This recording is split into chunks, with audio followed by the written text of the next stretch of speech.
Mental health professionals. What small things do parents do that gives their kids mental health issues later in life? Mental health professional here. 1. Being in and out of their life, causing them to feel depressed and question their self-worth because their own parent doesn't want to be with them. Just be all the way in or all the way out. What I'm referring to are parents that show up when it's convenient here and there. Obviously, divorced parents with split custody can only do so much. 2.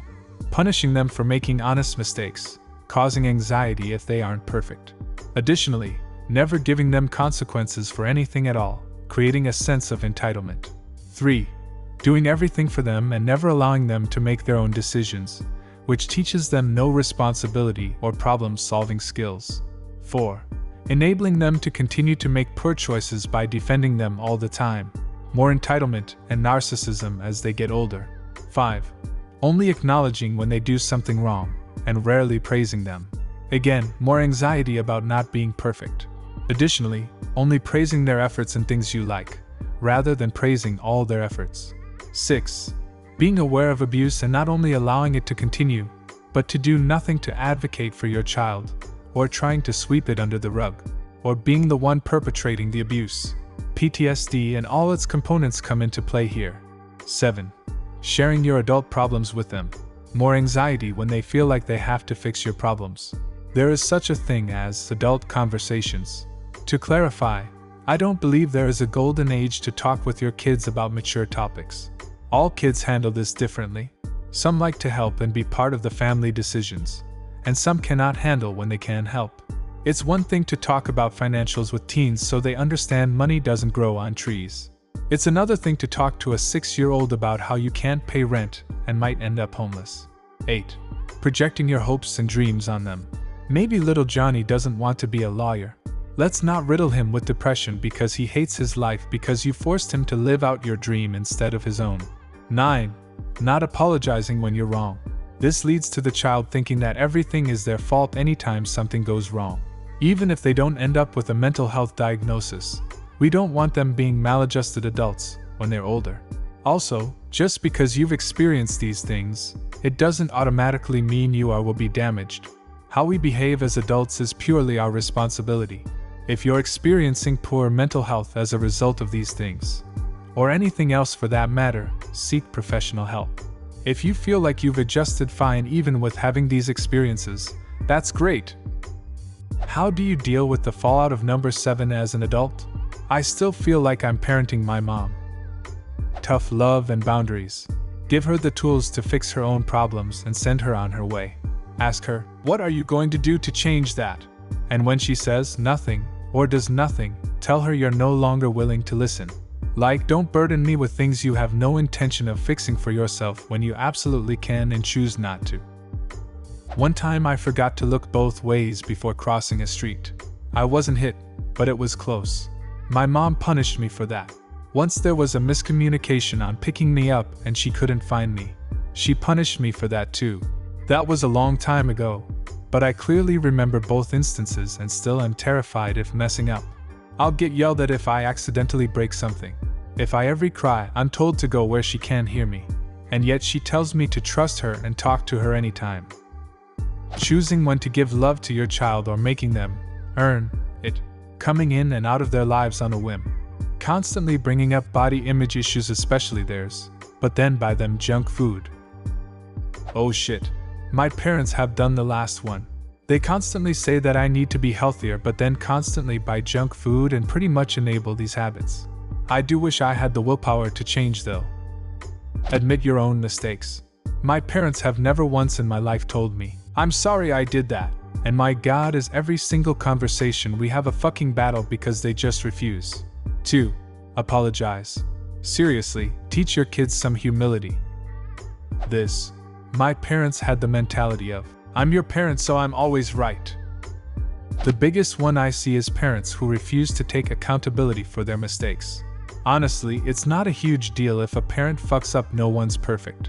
It becomes a big deal when they refuse to admit they did something wrong, and then blame their kid as a way of covering up their mistakes. I discovered this accidentally. As a camp counselor, some teenagers got yelled at for playing with a ball during a time when it wasn't allowed. Later it turned out that our literal boss and owner of the camp had given the ball to them and said it was okay. So clearly they had no idea they weren't allowed.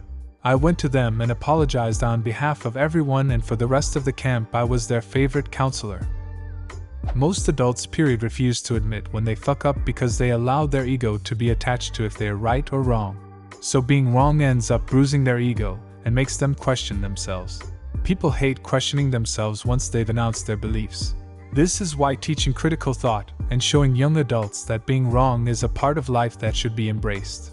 Instead of saying, "If I admit I'm wrong, then they'll think I'm an idiot," you should instead say, "If I admit I'm wrong, they'll realize I'm thoughtful and I'm actually thinking about the issue." I can only assume most people actually sow the latter when judging others, but there are definitely cases where people look down on you for being wrong. It's all over the political sections of Reddit. So many things, but the biggest one that I see is not praising their kid enough. If I want my parents to take anything away from my teachings, it is that praise goes a long way. Who doesn't like being told they are good and that they did a good job? Praise for being, "You are such an awesome kid. I love you so much." And praise for doing, "Thank you so much for doing your chores. It is such a big help and I appreciate it so much." Praise is a life changer, builds self-esteem, self-confidence, pride in oneself and one's work. Lack of praise can make the opposite. Too many times parents feel like chores should be expected, and to an extent yes, but still telling them you appreciate it makes them want to keep doing it and motivates them. Absolutely, I had little to no praise, only criticism or told no I couldn't do said thing as I'd messed it up. Result: very low self-worth, low self-esteem, massive self-doubt, and self-loathing. I am a social misfit. Not cool. I read somewhere that what I say to my kids will become their inner voice when they get older. I want their inner voice to tell them they are loved. I want their inner voice to tell them they matter, they are important, that I am always proud of them. I want their inner voice to tell them it's okay if they screw up because it's going to happen a lot. These are the things I tell my kids daily because I want them to be confident in who they are. Well, that explains why my inner voice shrieks, "What's wrong with you?" whenever I do something wrong. Listen and don't underestimate their concerns. Do not try to downplay their problems by saying that they aren't a big deal. For example, if a child comes to a parent and says that they are worried about something only to be told that their problem isn't even that serious. It all comes down to age. What a 5-year-old thinks is stressful has the same feeling as to what a 40-year-old thinks is stressful. The only difference is the perspective. My parents used to confide in me about things that were far above my emotional capacity at my age, and to them it may have seemed small, but it made me feel like I needed to take care of them and solve their issues when I was small. They also seemed to pride themselves on never fighting in front of us. But because of that small thing we never learned how to peacefully resolve conflict, or that disagreeing with someone isn't something to be afraid of. My parents were the opposite. They would fight in front of me all the time. It made me not want to argue ever, and now I don't know how to handle being yelled at. I go into a shell every time there is conflict. I'm not a mental health professional, but I worked in a level 3 lockdown facility for kids to rehabilitate for a few months. The amount of kids shipped off in the middle of the night simply because their parents didn't want to deal with it was unreal. And then you find out this is what the parents did with everything. Anytime the kids had any kind of problem, no matter how small, the parents would avoid dealing with and wonder how their 15-year-old got hooked on meth. If your kid has a problem, fucking talk to them. Let them vent, let them be sad, or upset or confused. Ask your kids how they're doing and actually mean it. Open up those lines of communication because I saw too many kids say, "It's not like anyone cares what I do anyway." And it's so sad to hear. School psychologist here. Don't hit your kids, including spanking. At best it doesn't hurt them. It is not supported in any research that it benefits your child. At worst it leads to a whole host of difficulties, including violence approval. Don't expect your kid to kiss the ground you walk on and see you as a god for providing food, clothes, and a roof. That's literally the bare minimum required by law. Don't drill into their heads they owe you gratitude for giving them life. They didn't have a choice in that matter. Don't treat them like a burden. Again, it was your choice to have a child. Shouldn't have become a parent if you couldn't handle the responsibility. Don't make your love conditional, only to be given when you deign it so. Not only is that cruel, but it sets them up for failure in future relationships. How do parents ruin their children's mental health? Leave a comment and subscribe to the channel if you want to see more videos like this one.